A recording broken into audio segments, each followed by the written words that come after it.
Hello viewers, আজকে আপনাদেরকে আপনাদের স্মার্ট মোবাইলের নতুন একটি সেটিং দেখিয়ে দেবো। এই সেটিংটা যদি আপনার জানা না থাকে অবশ্যই ভিডিওটা দেখে জেনে নেবেন এবং কিভাবে সেটিংটা আপনারা ইউজ করবেন এবং সেটিংটার মাধ্যমে কিভাবে আপনারা আপনাদের মোবাইলের মধ্যে এই সেটিংটা করবেন সম্পূর্ণ বিস্তারিত তথ্যটা আমার এই ভিডিও থেকে জেনে নেবেন এবং ভিডিওটার প্রথম থেকে শেষ পর্যন্ত দেখতে হবে। এই সেটিংটা জানতে হলে আপনারা আমার স্ক্রিনের দিকে দেখতে পাচ্ছেন, ডান দিকের স্ক্রিনের দিকে দেখুন। এখানে কিন্তু আমি একটা স্ক্যান দেখাচ্ছি আপনাদেরকে। একটি হলো এখানে দেখতে পাচ্ছেন স্ক্যান হলো ফেসবুকের স্ক্যান, আর নিচে আরেকটি স্ক্যান রয়েছে এখানে কিন্তু ইউটিউবের স্ক্যান। এখানে আপনারা বুঝতে পারতেছেন কিনা জানি না, এখানে কিন্তু দুইটা স্ক্যান রয়েছে আমার। এখানে উপরেরটা কিন্তু ফেসবুকের স্ক্যান, এখানে দেখুন আমি নাড়াচাড়া করলে কিন্তু বোঝা যাচ্ছে এখানে কিন্তু ফেসবুকের স্ক্যানটি রয়েছে এবং নিচে কিন্তু রয়েছে ইউটিউবের স্ক্যান। দেখুন এখানে কিন্তু নাড়াচাড়া করলে কিন্তু দুইটা পার্ট রয়েছে, উপরে একটি পার্ট এবং নিচে একটি পার্ট। উপরের পার্টটি হলো ফেসবুকের স্ক্যানটি এবং নিচের স্ক্যানটি হলো ইউটিউবের স্ক্যান।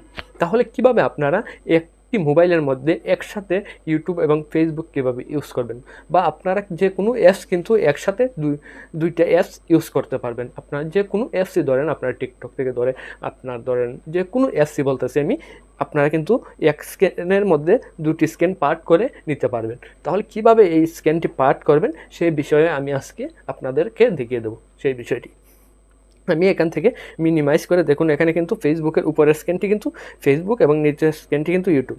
আপনাদেরকে আমি প্লে করে দেখাই।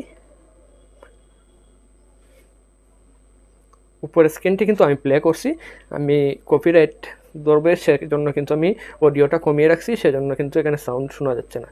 আবার নিচেও কিন্তু আমি প্লে করে দিচ্ছি। দেখুন এখানে কিন্তু নিচেও প্লে করতেছি আমি এবং উপরে কিন্তু প্লে করছি। আমি এখান থেকে কি করি, আরেকটি এই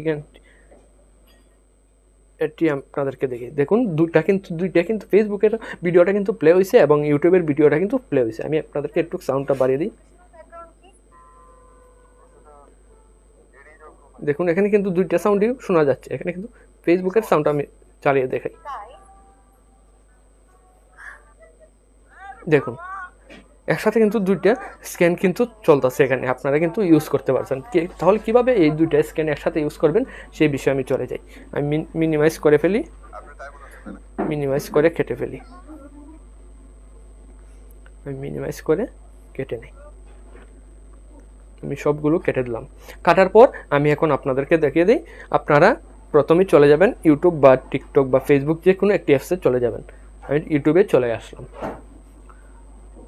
ইউটিউবে চলে আসার পর ওপেন করার পর আমি এখন এখানে দেখবেন আপনারা বাম সাইডে কিন্তু একটি এরর বাটন রয়েছে মোবাইলের, আপনাদের স্মার্ট মোবাইল, সেই এরর বাটনে আপনারা ক্লিক করে দেবেন। ক্লিক করার পর আপনারা কর্নারে দেখতে পাবেন একটি 3 লাইন ডট বা 2 লাইন ডট একটি চিহ্ন রয়েছে ডান দিকে, সেখানে আপনারা উপরের দিকে ক্লিক করবেন। ক্লিক করার পর এখান থেকে দেখতে পাবেন আরেকটি অপশন রয়েছে লক উপরে এবং স্কিপ স্ক্যান রয়েছে, এই অপশনে আপনারা ক্লিক করে দেবেন। এই অপশনে ক্লিক করে দেওয়ার পর কিন্তু ইউটিউব একটি পার্ট হয়ে গেছে, উপরে চলে গেছে। এখন আমি ফেসবুকটাকে ওপেন করব। দেখুন এখানে কিন্তু দুইটা পার্ট হয়ে গেছে, একটি ইউটিউব এবং ফেসবুক। আপনারা এখন বুঝতে পারছেন অবশ্যই, এবং না বুঝে থাকলে অবশ্যই আমাকে আবারও কমেন্ট করে জানিয়ে দেবেন, তাহলে কিন্তু আরেকটি ভিডিও আমি করে আপনাদেরকে দেখিয়ে দেবো। দেখুন এখানে কিন্তু ইউটিউবও কিন্তু প্লে করতে পারতেছি আমি এবং ফেসবুকও কিন্তু প্লে করতে পারতেছি এক স্মার্ট মোবাইলে এবং এক স্ক্যানের মধ্যে। একটি স্ক্যানের মধ্যে আমি পার্ট করে দুটি স্ক্যান করে নিয়েছি। আর এভাবে কিন্তু আপনারা আপনাদের স্মার্টফোনটিকে কিন্তু সেটিংয়ের মাধ্যমে কিন্তু এক স্ক্যানের মধ্যে দুটি স্ক্যান পার্ট করে ইউজ করতে পারেন। আর আমার এই ভিডিওটা যদি আপনাদের কাছে ভালো থাকলে অবশ্যই শেয়ার করে দেবেন আপনাদের ফেসবুক টাইমলাইনে, আর ফেসবুক পেজটাকে ফলো দিয়ে রাখবেন, আর ইউটিউব চ্যানেলটিকে সাবস্ক্রাইব করে রাখবেন। সবাইকে ধন্যবাদ।